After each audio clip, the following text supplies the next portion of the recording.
Halo Sobat Investor dimanapun kalian berada, jumpa lagi bersama saya NZ Finance, dan semoga Sobat Investor sekalian sehat-sehat selalu ya di tengah pandemi Corona saat ini. Dan tanpa terasa kita sudah di bagian kedua. Di bagian kedua ini saya akan membahas khusus tentang saham. Nah, bagian pertama sebelumnya sudah membahas mengenai pengetahuan pasar modal. Bagian kedua adalah tentang saham. Bagian ketiga nanti ya. Tetap saksikan NZ Finance dengan mensubscribe channel ini ya, Sobat Investor. Dalam mencari pasangan, carilah yang sepaham. Mari kita budayakan investasi saham. Kali ini saya akan membahas mengenai menabung saham untuk pemula atau cara penabung saham ala newbie. Sebelumnya kita bicara dahulu apa sih nabung saham itu? Jadi menabung saham adalah suatu kegiatan membeli secara berkala satu atau lebih saham tertentu untuk investasi jangka panjang. Kampanye nabung saham ini dipopulerkan oleh Bursa Efek Indonesia pas tanggal 12 November 2015. Pada dasarnya, menabung saham itu sama saja seperti menabung di bank. Tapi instrumen yang digunakan ya saham. Tapi yang namanya menabung saham itu yang pasti adalah bukan kegiatan jual beli saham. Kalau jual beli saham itu namanya Anda jadi trader. Kalau yang kita bahas sekarang ini adalah investor jangka panjang. Makanya kita sebut dengan istilah menabung saham. Cara menabung saham kurang lebih sebagai berikut. Yang pertama adalah membuka rekening efek pada perusahaan sekuritas. Kemudian Anda sisihkan dana Anda dari penghasilan Anda. Kemudian Anda memilih saham yang akan Anda tabung. Membeli saham tersebut secara berkala. Selamat Anda telah memiliki tabungan saham.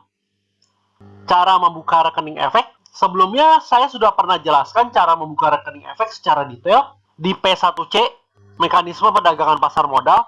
Di sini saya jelaskan secara detail bagaimana cara membuka rekening sekuritas, pemilihan sekuritas, serta biaya-biaya yang Anda keluarkan untuk menabung saham. Yang pertama, Anda harus siapkan dokumen pribadi Anda. Kemudian Anda dapat mengisi formulir pembukaan rekening di perusahaan sekuritas yang Anda tuju. Kemudian setorkan dana awal Anda ke rekening dana investor Anda, dan Anda sudah siap untuk menabung saham. Menyisihkan dana. Jadi Anda sudah harus menyisihkan penghasilan Anda untuk investasi.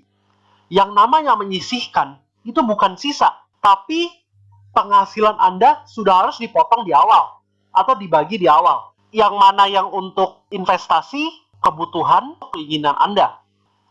Biasanya untuk investasi itu disisihkan antara 10-25% total penghasilan. Namun balik lagi kepada Anda adalah bagaimana Anda memanage keuangan Anda. Seandainya Anda sanggup misalkan 30% untuk investasi ya oke, nggak masalah. Misalkan hanya Anda sanggup 15 saja oke, nggak masalah gitu loh. Yang penting Anda harus disiplin untuk menyisihkan total penghasilan Anda yang digunakan untuk investasi. Ini rule of thumb. Biasanya keperluan itu atau kebutuhan itu adalah 50%, keinginan 30%, dan untuk investasi atau savings itu 20%. Salah satu orang terkaya di dunia, Warren Buffett, berkata begini, untuk investasi, jangan investasikan apa yang tersisa, tapi belanjakanlah apa yang tersisa setelah investasi.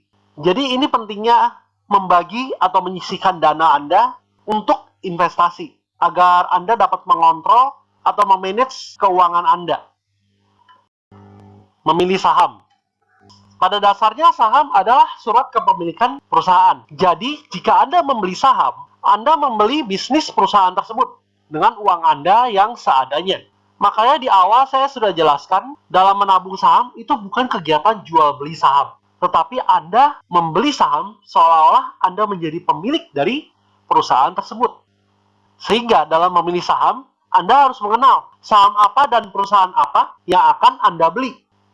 Kemudian Anda dapat menyetorkan dana Anda yang telah Anda bagi tersebut ke rekening dana investor yang telah Anda buat di suatu sekuritas. Selamat, Anda sudah siap untuk menabung saham. Jika Anda ingin sukses menabung saham, tipsnya cuma ada dari dua sisi. Yang pertama adalah psikologi. Atur emosi Anda, atur psikologi Anda, atur pola pikir Anda untuk berinvestasi saham. Dan yang kedua adalah atur uang Anda, atur portofolio Anda, agar Anda mencapai kesuksesan dalam menabung saham.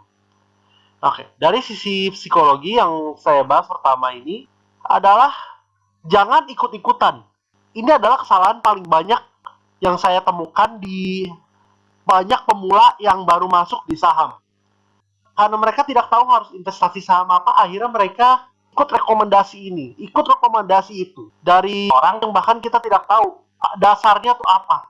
Makanya yang pertama saya tekankan di sini adalah jangan mudah percaya pada rekomendasi-rekomendasi orang yang mungkin dapat menyesatkan Anda, yang mungkin dapat membuat uang Anda nyangkut di suatu saham.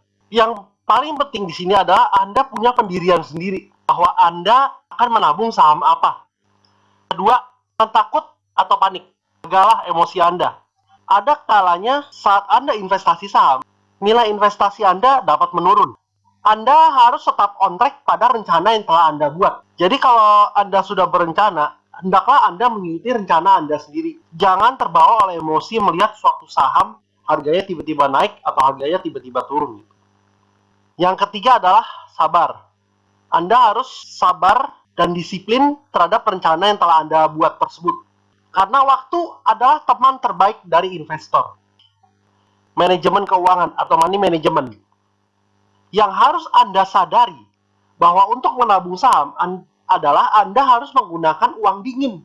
Dengan kata lain, bukan uang hasil berhutang atau bukan uang untuk kebutuhan Anda. Dari seluruh penghasilan Anda harus menyisihkan dana Anda. Jadi bukan sisanya. Jangan all in. Nah, jadi ini bagi yang punya dana gede gitu, misalkan Anda menang undian. Anda menang undian anggaplah 100 juta gitu. Terus 100 jutanya Anda masukin di saham. Nah, 100 juta itu Anda jangan langsung all in. Tapi Anda cicil, misalkan 10 juta di bulan ini. Kemudian 10 juta lagi di bulan kedua. Kemudian 10 juta lagi di bulan ketiga. Jadi begitu. Jika Anda dapat dana besar, Anda jangan langsung all in di suatu saham gitu.